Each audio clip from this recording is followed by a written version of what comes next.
You're listening to the Things of That Nature podcast. Coming to you from a city that never sleeps is me, your host, Rockshana. I invite you to join me in truly honest, passionate, and fun talks that motivate, invigorate, and maybe inspire. Even though we're no longer in the mile high, the sky is still the limit. Everything and anything goes. So let's start talking about things of that nature.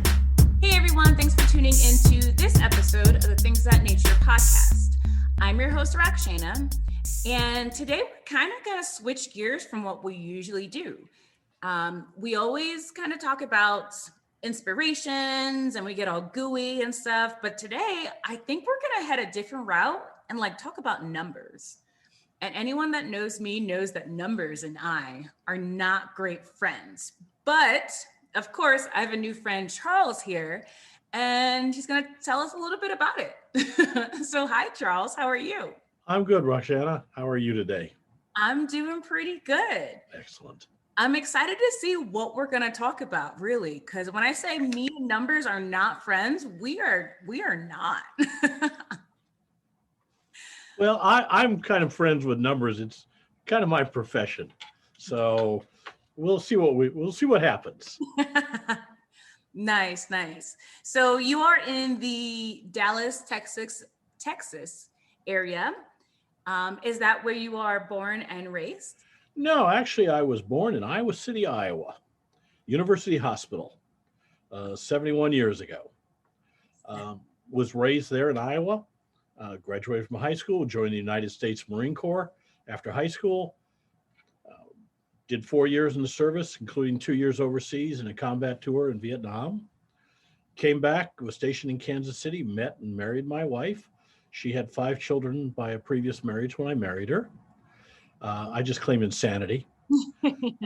So went to school afterwards, got my degrees, passed my CPA exam, went to work for major corporations. After a number of years, realized I was never going to run a major corporation. I didn't have the political skills. I'm unwilling to stab people in the back and toss them off the ladder. So if I was to run a business, I'd have to start my own. So 30 years ago, Ruth and I, my wife, started our own business. Wow. How was it starting your own business with your wife and 5 children? Rough. By then, we were down to 2. Okay. Or actually, I think by then, I guess we were down empty nesters by then because the children were older. When I married her, the youngest was 7, the oldest were 14. So I didn't start the business for 20 years. So the kids were grown by the time I started the business. We had them during school and other times, but it was just her and I. So, but my parents worked together all my life growing up. So I thought it was natural to work with your wife. Mm-hmm. It's not. As many of your listeners probably can testify, one of the real bad habits Ruth had was we'd get home from work, have dinner, get ready for bed, get into bed, and she'd have one more work item to get off of her chest, one more problem she needed to talk about. She'd tell me about it, and then she could relax, roll over, and go to sleep. And I'd be sitting there worrying until 2 or 3 in the morning before I could get to sleep. So we had to come to an agreement. After dinner, no matter what time it was, no more work. Now, dinner sometimes wasn't until 10 or 11, but after dinner, no more work. Charles had to get his sleep. Okay. And now is Ruth, your wife, is she a CPA also? No, she was not. She had, actually, she dropped out of high school when she got pregnant with, the first time she had sexual relations, she got pregnant with twins. This was 65 years ago, so it was a different era. She dropped out of high school to have the babies. She took some college later on, but she was in the food service industry, waitress, and into management later on. In fact, we worked together when I was still in service, and after service, I was a cook. She was a waitress. It worked out real well. But no, she wasn't. She passed about 6 years ago now, so it's just me. And I just keep kicking, what else am I going to do? So but it was good. She and I worked together for, probably 6 or 7 years. And then she retired as we got able to bring in people and still maintain an income, and built the house on the lake and all that good kind of stuff. She had her first stroke in 2006 and passed in 2015. Oh my. So it really shows of a dynamic of you guys having two very separate backgrounds, but coming together to create one business that's successful. And it worked for us. Ruth was one of those people that everybody loves. People that she didn't like considered her their best friend. That's a talent. It was. Everybody loved Ruth. Everybody. The biggest question she'd get is, why the hell she married me? But she just said, well, I got myself a boy toy and raised him right. So it worked out for us. But I handled in the business, I handled the accounting side, the taxes, the payroll, and so on. She did some processing and a lot of interface with the clients, and they loved it. So it worked for us, because without her, it would have been a lot harder for me to interface with the clients, because she had that touch. Oh, neat. Now, what made you go into CPA? Was that young Charles's dream? No. Young Charles had all kinds of dreams. Marine Corps abused me of a lot of them. But I was in school and majoring in business. It's what I grew up in. I grew up in a small business. I started working for my father when I was 6. And then one day, I was a senior in college. I was taking some accounting courses. And one spring afternoon, I'm walking through on the 3rd floor of the business building, and all of a sudden, the whole concept of depreciation made sense. I could make it work. I could do the numbers, but I did not instinctively understand it. And then one day, it just came to me, what it really was and how it really worked. And at that point, I decided to become an accountant. So, inspiration. Out of nowhere, just boop, it works. It worked. I've been doing it. I've been a CPA for well over 40 years now. Wow. So I guess you like it, huh? Yeah, I kind of think so, but I'm still not sure what I want to do when I grow up. Oh, okay. I don't think anyone knows that. Now, you're an accountant and also a writer. I am. My most recent book is the Payroll Book.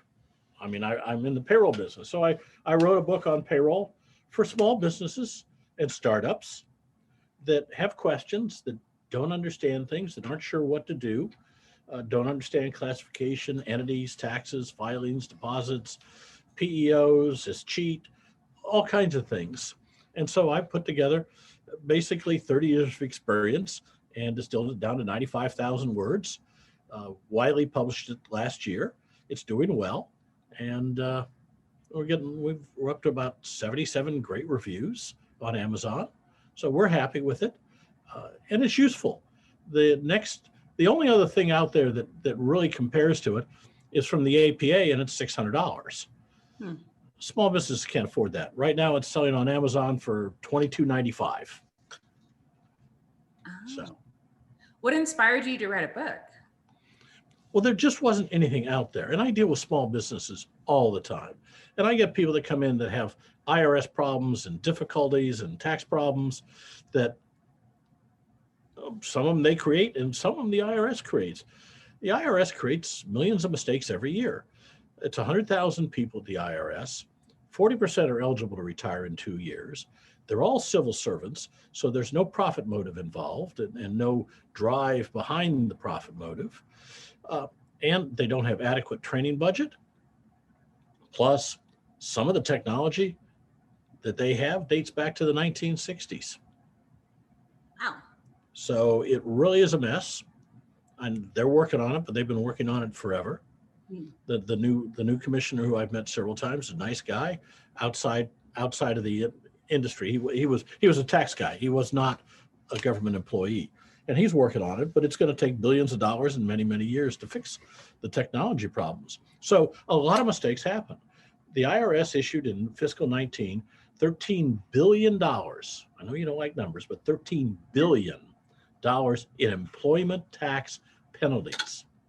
More than half ended up getting abated, removed, reversed, basically from people like me who know what they're doing. So if your listeners have a tax problem, it may not be of their making. I think, when people see that envelope, the IRS envelope, it's automatic panic. And you just worry and you call them and then you just keep worrying and worrying. And then the problem just cycles and cycles and they don't know who to call. But now we need to call Charles. Right. And many of them just pay it because they don't want to fight it. Ruth would get the certified letters because she'd be at the office and she'd sign for them. And she'd get all upset and worried about it in the beginning. And I said, Ruth, don't worry about it. A certified letter from the IRS is revenue. There's nothing like a certified letter to bring clients out of the woodwork and back into the office. That is very true. My unfortunate letter is good for you. Silver lining to every cloud. Yes. Now, what would be, besides don't panic, what would be something that you would say to anyone, business owner or individual, about once they get that certified letter, or not even certified, once they get that letter with the envelope? There's a few things to do. First of all, always respond. Always respond to every letter. You get the letter today, you make your response. You get the same letter 2 weeks later, send the response, even if you just mark it, copy and send the same letter. But respond to everything, because if you don't, certain things at certain times can become irredeemable. Certain things happen, certain deadlines pass, and you can't go back and change things. So always answer every letter. The next thing to realize is there is always another level to appeal. The first letter you get, that they're proposing a penalty. I promise you, the first letter you send, you're going to get back a form letter from them saying, no, we're not going to abate the penalty. Every time. I've never seen it otherwise. The second letter that goes to the appeals coordinator, you got about a 5% chance of winning. The third letter goes to appeals. You set up an appeals hearing.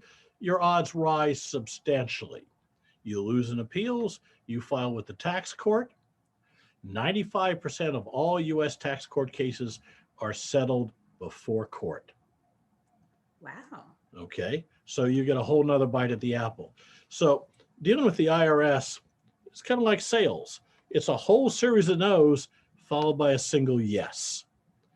And when you get that yes from that IRS person, you say thank you and you get the hell out of there. Don't keep talking. Thank you and run. They might change their mind in just a second. Well, you may say something that they go, oh, wait, what was that? And all of a sudden, it's all back on again. So save yourself from putting your foot in your mouth by just saying thank you and getting up and leaving. Wow. That's good to know. Thank you. Get up and leave. Don't talk about where your vacation is. And remember this, the IRS is staffed with people. They're mothers, fathers, brothers, sisters, sons, daughters. They live, they eat, they sleep. They do things that all the rest of us do. They're not automatons. Don't yell at them. Don't scream at them. They didn't write the laws. Probably the person you're talking to didn't write the regulations, had little or nothing to do with it, had nothing to do with writing the law. The Congress did that. So if you're nice to them, they want to reciprocate and be nice to you. That's a law of human nature, reciprocation. If you give something to someone, they want to give you something in return. That is just how